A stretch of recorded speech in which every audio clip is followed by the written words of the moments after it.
বন্ধুরা, এখন আমি দাঁড়িয়ে আছি আমার যেখানে পেঁয়াজকালি গাছ বসিয়েছি। দেখতে পাচ্ছেন প্রায় অনেকটা জায়গা নিয়েই পেঁয়াজকালি বসানো আছে। আর আপনাদেরকে দেখানোর চেষ্টা করব, গাছে ইতিমধ্যেই কালি ধরে গেছে। আপনারা দেখুন, এই সমস্ত কালি ধরে গেছে।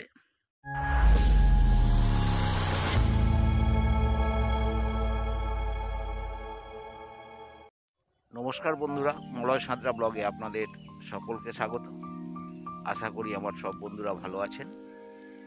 বন্ধুরা, চলে এসেছি আজকে আমার নিজের বাগানে শীতকালীন সমস্ত সবজির সমাহার নিয়ে। আপনারা দেখতে পাচ্ছেন আমি আমার যেখানে পেঁয়াজ কলি গাছ বসিয়েছি সেইখানটায় দাঁড়িয়ে আছি। আপনারা আমার সঙ্গে থেকে আজকের এই ভিডিওটা দেখতে থাকুন, নিশ্চয়ই আপনাদের ভালো লাগবে। এই শীতকালীন সবজি নিজে হাতে তৈরি করে যে কী আনন্দ, কী মজা, সেটা আপনারা উপলব্ধি করতে পারবেন। সঙ্গে থেকে ভিডিওটা দেখতে থাকুন।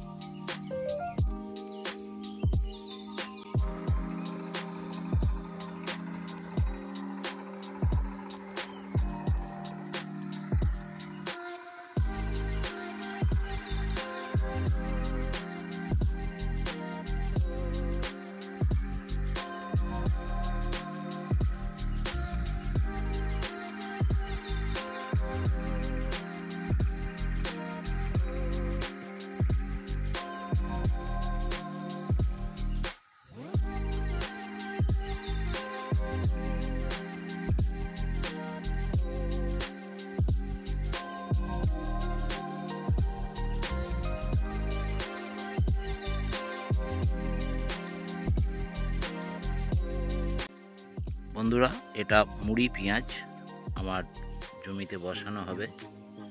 আপাতত 5 কিলো পেঁয়াজ নিয়ে আসা হয়েছে। তো পেঁয়াজগুলো দেখুন, বাজার থেকে বীজগুলো আনার পর আমার হাতে দেখতে পাচ্ছেন মুখগুলো পেঁয়াজ নর্মাল যেমন থাকে। তো এগুলোকে এইভাবে কেটে কেটে দিতে হবে, দিলে গাছটা একই গোছে সুন্দর করে বেরোবে। দেখতে পাচ্ছেন এভাবে আমি সব পেঁয়াজের বুকগুলো কিন্তু কেটে দিচ্ছি। আর এই উল্টো দিকে দেখছেন এই শিকড়ের এটা আছে, এই দিক থেকে শিকড় বেরোবে। আর পেঁয়াজগুলো মোটামুটি একটু ভাসা ভাসা করে বসাতে হবে, একদম ডিপে বসালে গাছ ভালো হবে না। তো আপনারাও এইভাবে পেঁয়াজ কিন্তু বসাতে পারেন। বন্ধুরা, পেঁয়াজ বপন করা হচ্ছে। দেখুন, পেঁয়াজ বপনের এখন হচ্ছে এটা খুব সুন্দর সময়। এই নভেম্বর মাসে, অক্টোবর নভেম্বর মাসে পেঁয়াজ রোপণ করলে ভালো পেঁয়াজ হয়। তো দেখুন, একটা নির্দিষ্ট পরিমাপ দিয়ে এরকম চটি চটি করে। আর গত সপ্তাহে আমি কিছু পেঁয়াজ বসিয়ে দিয়েছিলাম, মার্কেটে পেঁয়াজ ঠিকমতো পাওয়া যায়নি। দেখুন, পেঁয়াজ গাছগুলো 1 সপ্তাহ পরে কি সুন্দর গ্রোথ নিয়েছে। এতে জৈব ছড়িয়ে এবং অল্প রাসায়নিক সার দেওয়া হয়েছিল, ডিএপি আর সুফলা। আর বন্ধুরা, পেঁয়াজ গাছে বেশি সার দিলে খুব ভালো নয়, অল্প পরিমাণ সার ব্যবহার করা হয়। তো এইভাবে আপনারা পেঁয়াজ চাষ করতে পারেন। বন্ধুরা, এখন আমি দাঁড়িয়ে আছি আমার যেখানে পেঁয়াজকালি গাছ বসিয়েছি। দেখতে পাচ্ছেন প্রায় অনেকটা জায়গা নিয়েই পেঁয়াজকালি বসানো আছে। আর আপনাদেরকে দেখানোর চেষ্টা করব, গাছে ইতিমধ্যেই কালি ধরে গেছে। আপনারা দেখুন, এই সমস্ত কালি ধরে গেছে। যদিও ভিডিওটা গতকাল আমি করতে পারিনি, কালকে পেঁয়াজকালি আমি এখান থেকে প্রায় 3 কিলো পেঁয়াজকালি তুলেছি। এইগুলো মোট পেঁয়াজকালি আমি এখানে 12 কিলো বসিয়েছিলাম বন্ধুরা। আর বন্ধুরা, এটা দেখতে পাচ্ছেন বিমস, অর্থাৎ বিম কড়াই। এটা হচ্ছে লাফা লতি বিম। দেখুন, এগুলো গাছগুলো ওঠার জন্য বেড়া করে দেয়া হয়েছে, এইভাবে দুদিকে করা আছে।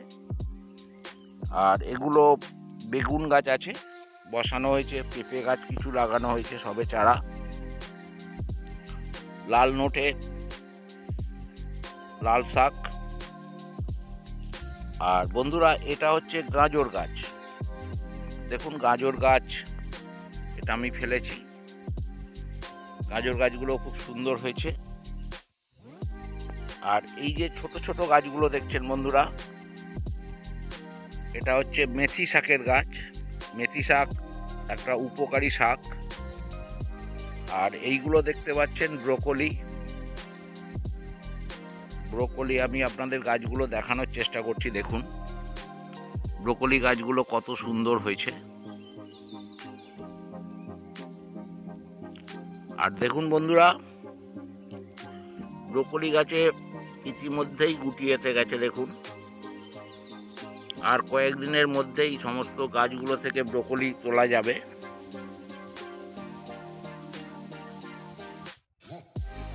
দেখুন বন্ধুরা, এটা হচ্ছে আমার পেঁয়াজকালির ক্ষেত। কত কত পেঁয়াজকালি হয়েছে আপনাদেরকে দেখানোর চেষ্টা করছি। দেখুন অনেকটাই আবার খেতে পেঁয়াজ বসানো হয়েছে। এই যে পেঁয়াজকালি তোলা হচ্ছে দেখুন বন্ধুরা, ওইখানে তোলা হয়েছে 5-6 কিলো অন্তত আজকে পেঁয়াজকালি তোলা হবে। তো দেখতে থাকুন এই ভিডিওটা। আর ভালো লাগলে মলয় সাঁতরা ব্লগে অবশ্যই লাইক কমেন্ট শেয়ার করবেন। আর আপনাদের পরিপূর্ণ ভালোবাসায় আমার চ্যানেলকে সাবস্ক্রাইব করে আমার পাশে থাকবেন, যাতে আগামী দিনে আমার সমস্ত ভিডিও নোটিফিকেশান আপনাদের কাছে সঙ্গে সঙ্গে পৌঁছে যায়। দেখতে থাকুন এই ভিডিওটা। ভিডিওটা এখানেই শেষ করছি। সবাই ভালো থাকবেন, সবাই সুস্থ থাকবেন।